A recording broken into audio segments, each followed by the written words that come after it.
Nous sommes toujours dans cette petite ville, au bord du Mississippi, vers le milieu du siècle dernier. Le jeune Tom est devenu le héros local. Mais il commence à trouver l'inaction ennuyeuse, et il décide de se lancer dans de nouvelles aventures avec naturellement son ami Huck. Cette fois, ils se feront chercheurs de trésors, et les voilà qui creusent sous les arbres et fouillent les maisons abandonnées, sans rien trouver bien entendu.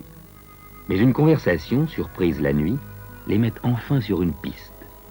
Un bandit, Joe l'Indien, et son associé Windy sont à la recherche d'une bonne cachette pour dissimuler 2 sacoches pleines de pièces d'or. Il s'agit donc pour Tom et Huck de suivre ces 2 hommes à la trace, sans se laisser voir, bien entendu.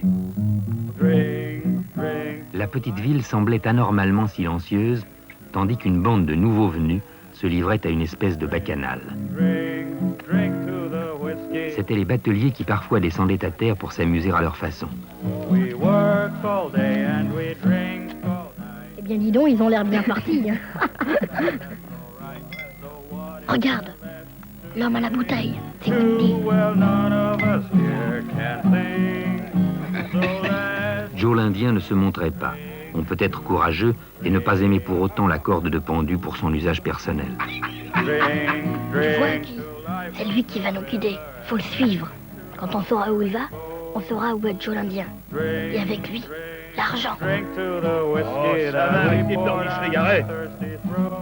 C'est à cause d'une chanson de ce genre qu'Adam a été fichu à la porte du paradis. Vous voulez que je gueule un bon coup? Hein? Bon, eh bien vous allez voir, les gars. Laissez, je me charge de celui-là. C'est tout à fait la carrure et le gabarit qui me conviennent. Je vais l'écraser en un rien de temps. Et toi, tu ne bougeras pas avant que ce porc ait fini de pousser ses grognements. Regardez-moi, messieurs, dames, c'est moi la terreur. L'homme qui fait trembler les forêts de l'Arkansas. L'homme aux muscles d'acier, au cœur de pierre et au ventre blindé. Je suis le frère de la mort, l'oncle du choléra et le cousin de la peste. Retenez votre respiration, je vais lui briser la nuque. Regardez, admirez, mesdames et messieurs, la terreur. L'homme qui fait trembler les forêts de l'Arkansas, c'est là devant vous. Waouh! Moi, je frappe comme l'éclair. Quand le tonnerre gronde et fait tout trembler, c'est moi que vous entendez. Bouchez-vous les oreilles et couvrez-vous la tête. Waouh!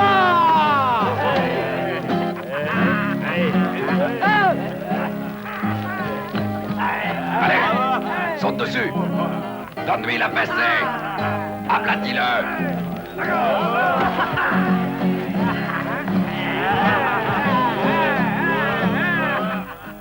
On leur avait souvent parlé des bateliers, de leurs danses et de leurs provocations, mais c'était la première fois qu'ils les voyaient. Et Tom se demanda si, au fond, il n'était pas fait pour être batelier lui aussi.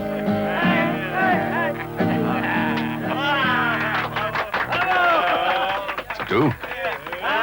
On se débine? On fait pipi dans son froc?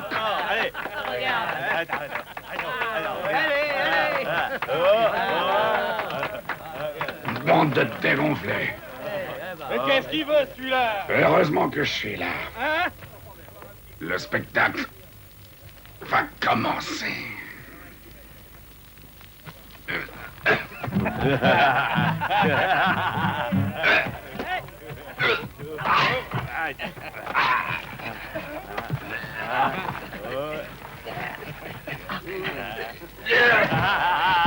Ah, ça, c'est un homme, au moins. Sacré nom d'un chien, et un vrai.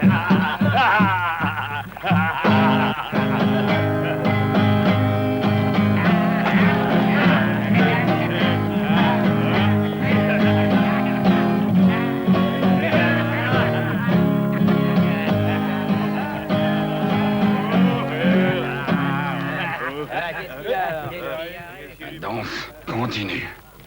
Et c'est Wendy qui battra la mesure.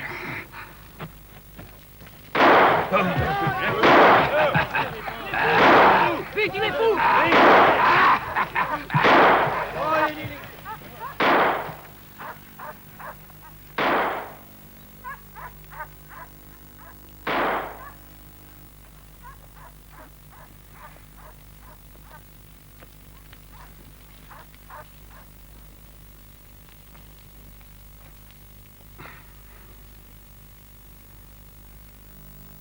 Suffira de le suivre, on tombera forcément sur Joe.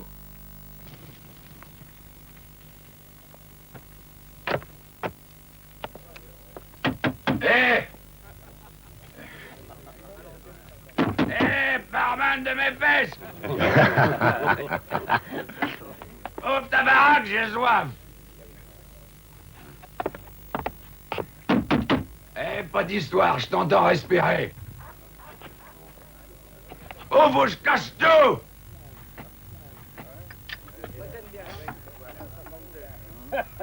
Qui c'est, ce gars-là? C'est pas un batelier, ça. Oh, c'est un ivrogne, finira bien par s'arrêter. Laisse courir.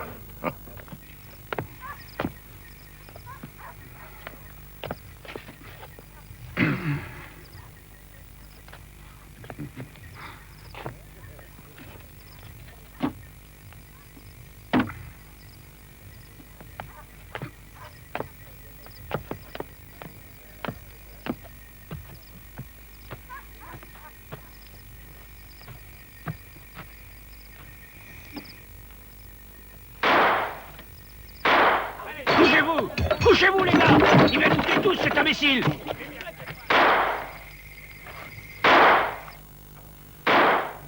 Laisse courir. Finira bien par se calmer.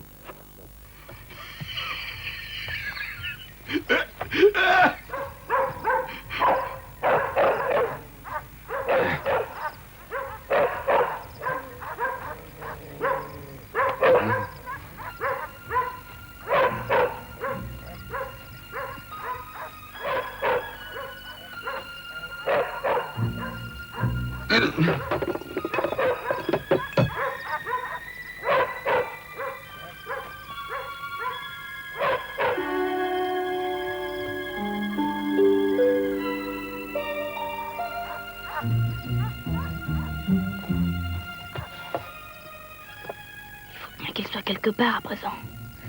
D'accord, mais où? Je sais. Ils sont là-bas, chez Potter.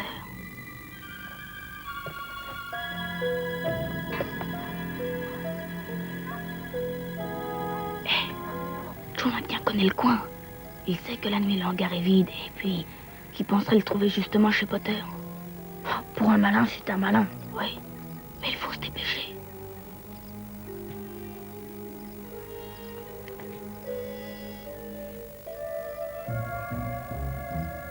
La plus courte y va. Dépêche-toi. Oh. C'est toi. C'est bon, j'y vais.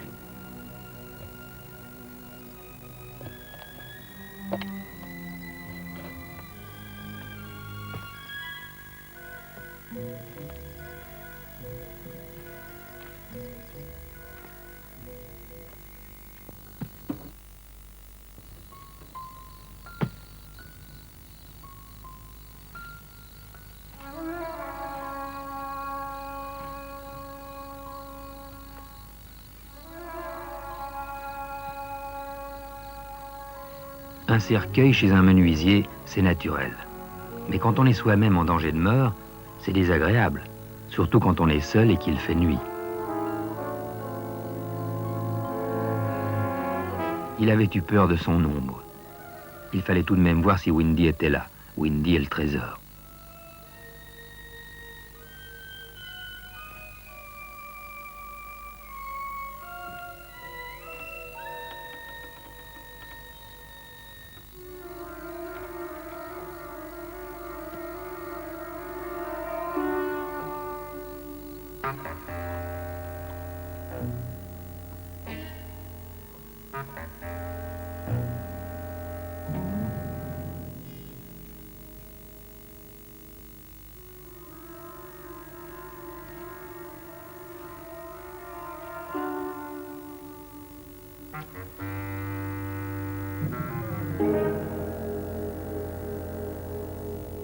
Et Windy alors?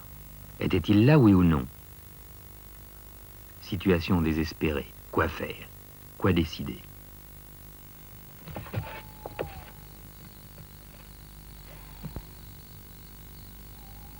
Miaou.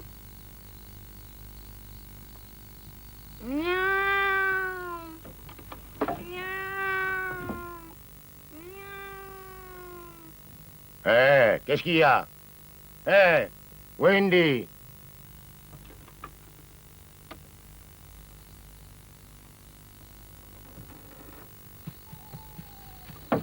Sauve-toi! Sauve-toi, vite! Eh, bonsoir. Eh, regardez-moi ces deux lascars. Qu'est-ce qu'ils font dans le pays à une heure pareille? Mais ils se sauvent, on dirait. À ta place, je me casserai pas la tête pour eux. Je laisserai courir. Laisse courir, ils finiront bien par se calmer.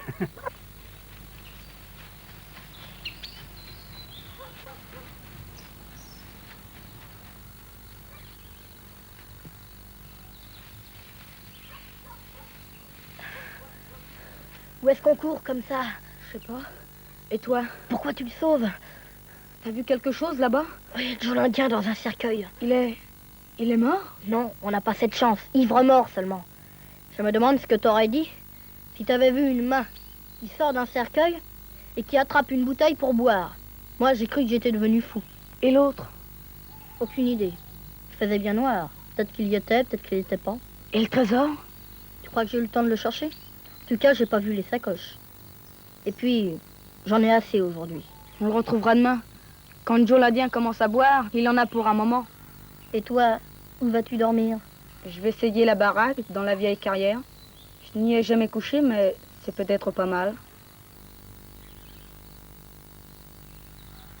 Bonne nuit, Huck. Bonne nuit, Tom. Hucky, quand j'aurai épousé Becky Thatcher, tu sauras toujours où aller dormir. Ah, c'est elle? Ne le dis pas surtout. Je ne sais pas ce que dira Tante Polly. Bonne nuit. Bonne nuit, Tom.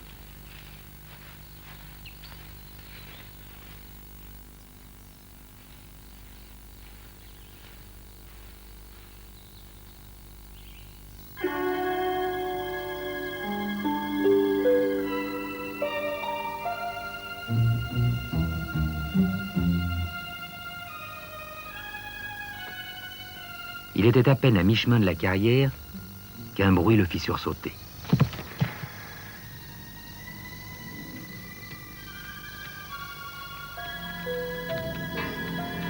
Pas de doute possible. C'était Joe et Wendy. Qu'est-ce qu'ils portaient donc sur le dos?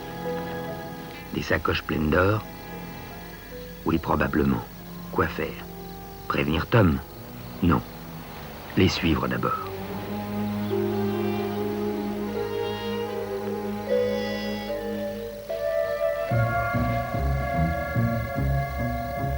Il se maintint à la distance qu'il fallait pour ne pas les perdre de vue.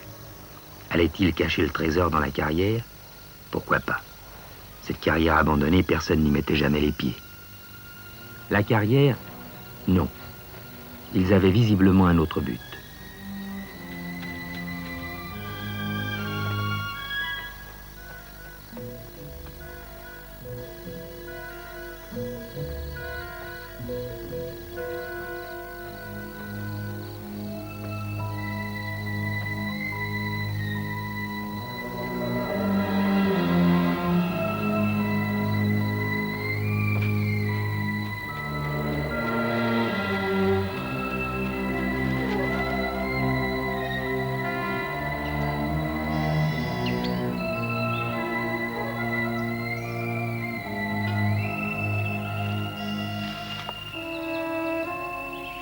Il marcha ainsi pendant 4 ou 5 minutes.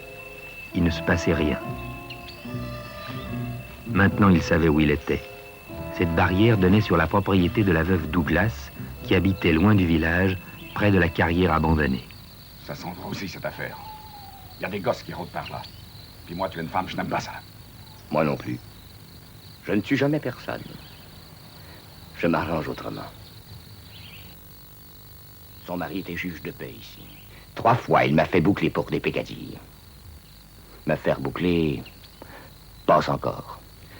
Mais il a eu le tort de me faire fouetter. Fouetter comme un nègre, et devant tout le monde. Eh bien, moi, je ne partirai d'ici qu'une fois les comptes réglés. Lui, il m'a échappé. Il a clamsé. Alors, c'est elle qui paiera.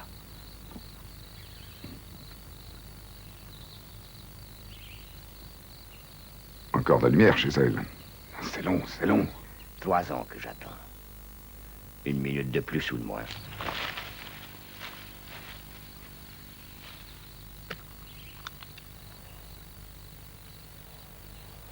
Qu'est-ce que c'est?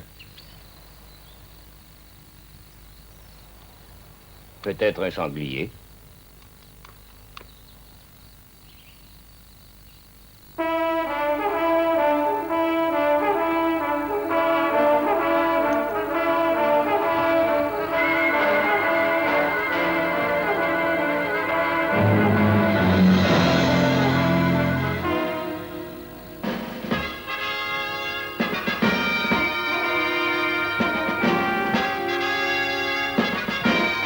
Entre la carrière et le village, il y avait une ferme appartenant à la famille Gallois.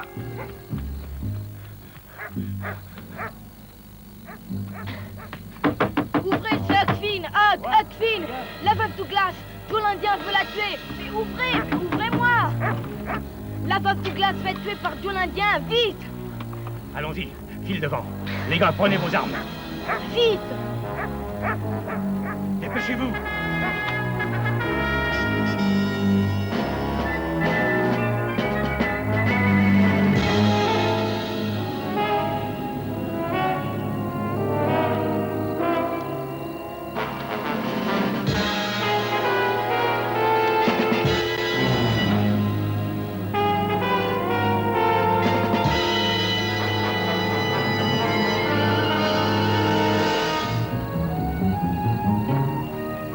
Quoi? Qu'est-ce qu'il y a? Tu as peur? Non, mais... Bon, ça va, tu vas rester là. Nous, on continue.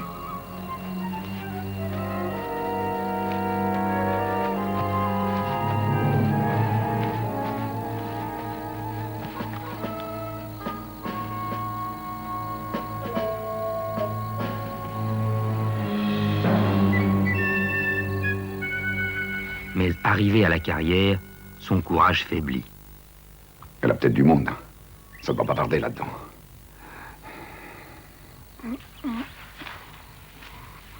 Moi, il commence à me pousser de l'herbe entre les doigts de pied. La veuve s'était endormie, le nez dans sa Bible.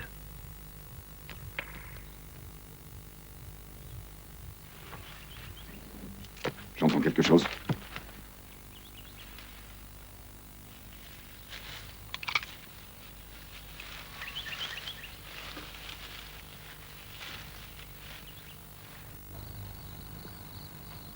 Tirez à vue, l'un ou l'autre. N'hésitez pas.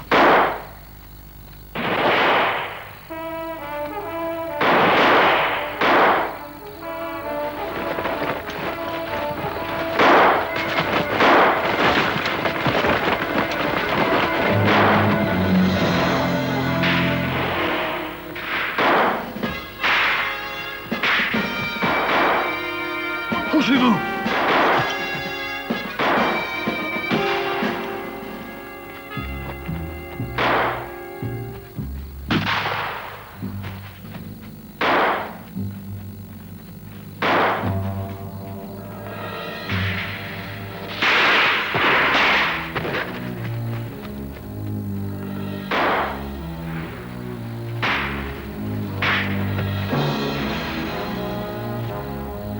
Pas perdu de temps. Et là, maintenant, ils ont l'avantage sur nous. C'est le sous-bois qui nous gêne.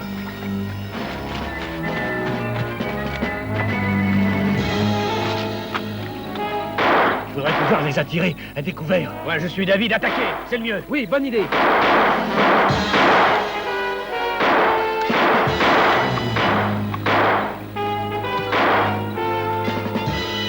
Allez, on y va.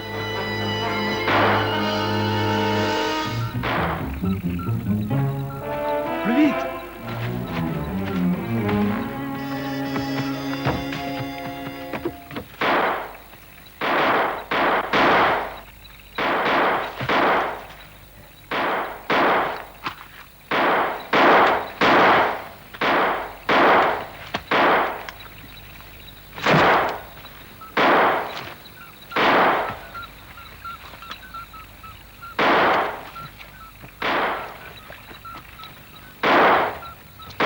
Replions-nous, sinon ils vont nous avoir tous les trois.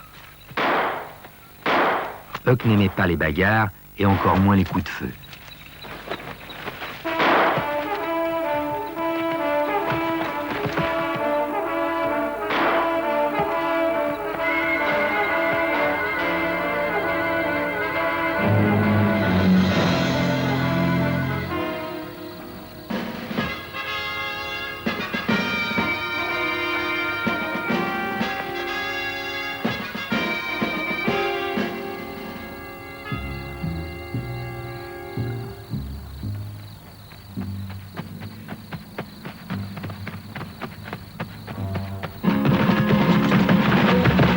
sont près du fleuve. Vous les aurez vite rejoints. Bon, d'accord, allons-y. Allez, allons, là. Dépêchons-nous. Prenez par là. Allez, moi là-bas. De la rivière. Allez. Là, là. Allons, plus vite.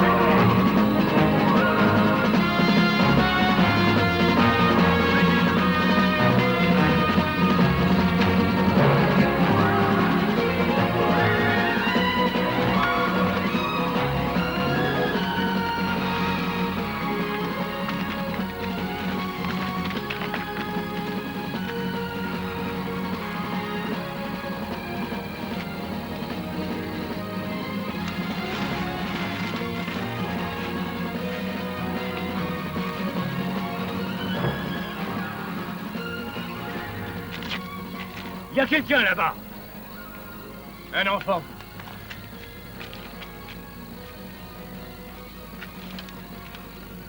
Comme il avait l'habitude de se débrouiller tout seul, il n'eut même pas l'idée d'appeler au secours.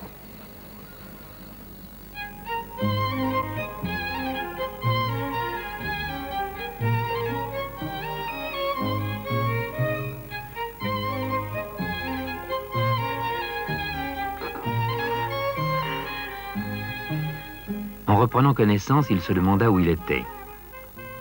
Oui, en tombant, il avait dû se rompre le dos. Il était mort, et il se réveillait maintenant dans l'autre monde. Un autre monde curieux d'ailleurs. Pauvre Huck. Comment aurait-il pu deviner qu'il se trouvait tout bonnement chez une riche propriétaire du pays, laquelle l'avait fait transporter chez elle?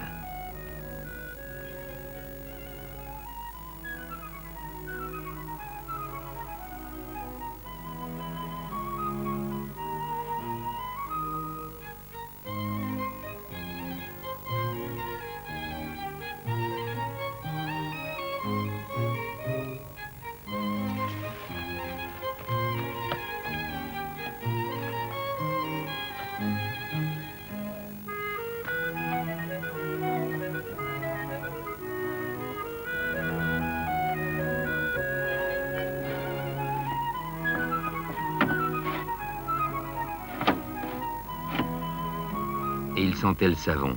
Oui, c'est ça. On lave les morts avant de les glisser dans leur linceul. Oh, bien sûr. D'ailleurs, vous allez voir, il est à côté. Il doit dormir. Ne faites pas de bruit, surtout. Venez.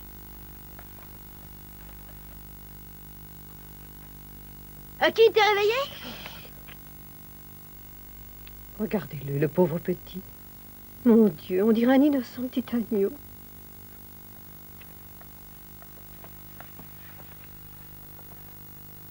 Le malheureux enfant, ni père ni mère pour veiller sur lui. Comment n'est-il pas devenu un mauvais sujet? C'est un miracle. Il détestait toutes ces simagrées. Chut. Et en plus, il doit être malade. Ou alors il ne doit pas manger souvent à sa faim. Il n'a que la peau sur les os.